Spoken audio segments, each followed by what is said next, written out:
Introduced in 2003 at the North American Auto Show, the 11th gen Ford F-150 was produced between 2004 and 2008, designed with more of an angular design contrary to the 10th gen's bubbly design.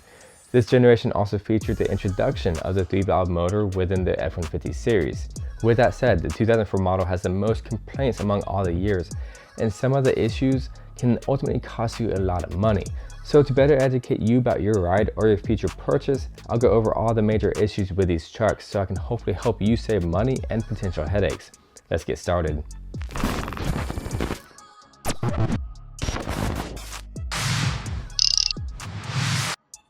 There are airbag issues. First, the airbag light can illuminate, but that's not the scary part. What?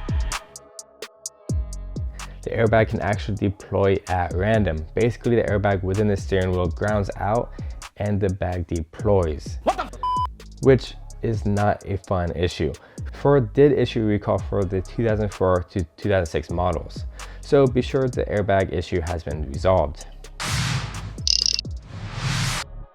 If the temperature doesn't change while you adjust the climate control, then most likely your blender actuator has failed. It's a pretty cheap part and fairly easy to repair by watching a quick YouTube video.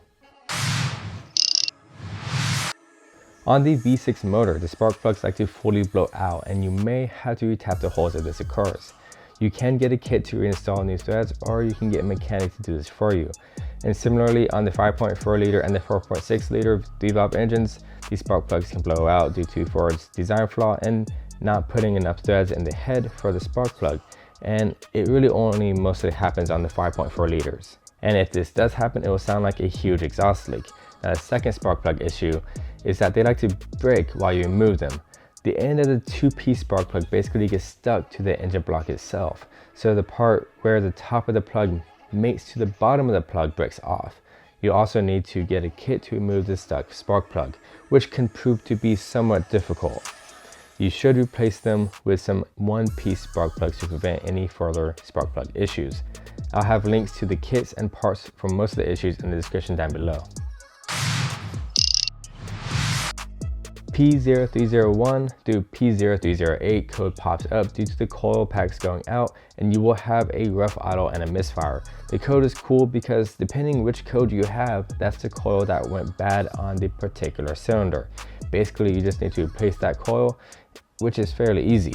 However, I would replace all the coils if I were to be doing this job. The manifolds like to crack and give off an exhaust leak or a slight ticking noise. However, the exhaust leak will not prevent the car from driving. The studs that connect the manifold to the engine block also likes to fail. You'll need to drill out the broken stud and replace it. There is a kit for this, and of course, if the manifold is cracked, you'll need to replace the manifold. Fuel pump driver module also likes to fail about every 5 years, causing a rough idle and a no start. A check engine light will have a passive anti-theft code.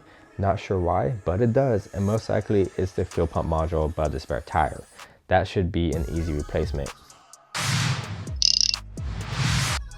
The frame likes to rust out, which can be very dangerous, so be sure you take your time and inspect the vehicle for any major rust spots that are beyond repair.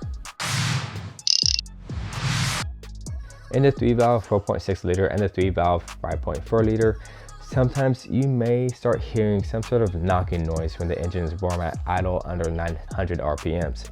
And you can actually feel the knock when you place your hand on the valve cover above the cam phaser.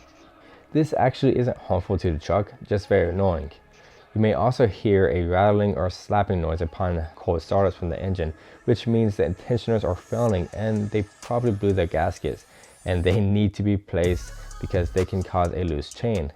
You may also get cam phaser codes from P0340 through P0349, which are derived from very loose chains. And because of that, the timing chain can move around and mess with the timing and break up the guides, gears, and seals. And you will have metal and plastic particles go through the entire engine and ultimately clog up the engine. And really, all this can become a domino effect. You could end up needing to buy entirely new engine heads. There can also be consistent slapping noises from the chain from all the guides breaking and such. Just wanted to mention that. So if you have an F-150 with a V8, it is a good idea to immediately service the timing chain, especially if you hear these noises. With that said, the oil pump likes to completely fail and leave you stranded. If you don't have any oil pressure, stop driving immediately. You should replace this with an upgraded Mealing M361, which is fairly cheap, and I'll have the part in the description down below. This can be done from the front of the engine fairly easily while you replace the timing chains, so put that on your to-do list as well. The cam phasers can also wear independently and cause a loud and rough idle. You can replace them during the timing chain replacement or do a cam phaser lockout. However, I'll just do a full service and replace the entire timing assembly, including the cam phasers. There may also be a ticking noise coming from the head of the engine behind the cams. You can isolate the noise with a screwdriver technique if you need to, and that is the roller follower or the lash adjuster, which can destroy the cam and head. So replace the roller follower as soon as you can. The 4R70E and 4R75E transmission overdrive fourth gear doesn't work. It's gone. You could get a P0734, which tells you that you have an issue in the fourth overdrive gear. Basically, the solenoid snap ring breaks apart. You'll need to remove the transmission oil pan, the valve body, and finally you get access to the snap ring, and there you can replace the overdrive servo and the snap ring. Not a hard job to do, just a bit scary for some people. And be sure to take your time and remove all the metal from the snap ring. The window regulators also love to fail prematurely, so be sure to replace it with a high quality aftermarket one. With some patience, I'm sure you can replace it yourself. If you have one of these 3-valve F-150s, I'm sorry. I'm kidding. But really, if you are in the market for one of these trucks, I would stick with the 10th gen F-150s or just go to a Chevy if you're buying these trucks due to your budget. I personally wouldn't want to dive into this type of headache of a car, but that's just me. If you have one of these problems in your truck, I hope this video helped you out, and if it did, press that subscribe button and like the video. This is Chris AutoMotivate. Always appreciate one another. I'll see you next time.